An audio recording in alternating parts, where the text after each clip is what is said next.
I'm going to take you back to my childhood on that one. And I didn't realize this at the time. As a kid, I had no idea what I was going through. I was extremely poor. I went to bed hungry and cold more times than I can count. That's what I thought of my child. That's still how I think of my childhood, was because my parents were extremely poor. My parents split when I was pretty young. And so I spent my time going back and forth between Arkansas and Oklahoma.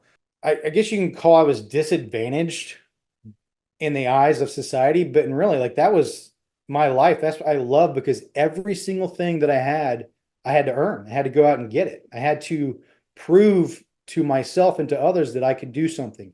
Going to school, sometimes I was always friends with every group of people out there. That I went through a small school, but they had their cliques. And I was friends with everybody in the clique. I respected them. I loved them, and everything that I went through was from like a disadvantaged perspective. Here's a funny story about being how poor I was. The time when starter jackets were really cool. I got made fun of a lot because I had long hair. I was probably the smelly kid, but I embraced it. Well, if you had the starter jacket, you were cool in school. And so I really wanted one. I still have this zipper, but I got a Notre Dame. It wasn't a starter jacket. It was like the cheapest knockoff. My parents did what they could to provide. And so I had this jacket.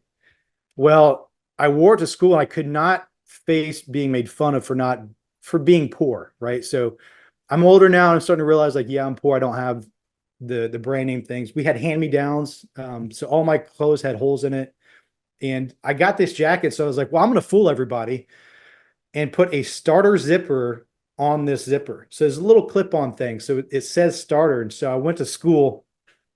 Oh, that did not fly. Mm. People caught that right away because it was a different material. And boy, that made things 10 times worse. They're like kind of making fun of me. And so I had to like sit there in my own like doing and say, yeah, it's probably not the best thing if I try and fool people. Those challenges that kind of set me to where I needed to be on mindset. I've got to find a way to overcome things. I've got to find a way to make it through and not listen to the hype of what other people may say or society may put on people. I think about this a lot now. I could have been the person that amounted to nothing, that society places a label on these disadvantaged people that I was. I could have accepted that and embraced that, to not work for something, not find a way out, not to persevere through these challenges. And if I hadn't gone through that, I think that I probably never would have found my way into buds, because I embraced challenge. I faced so much as a child growing up that it was a blessing. And I wouldn't change my childhood for anything.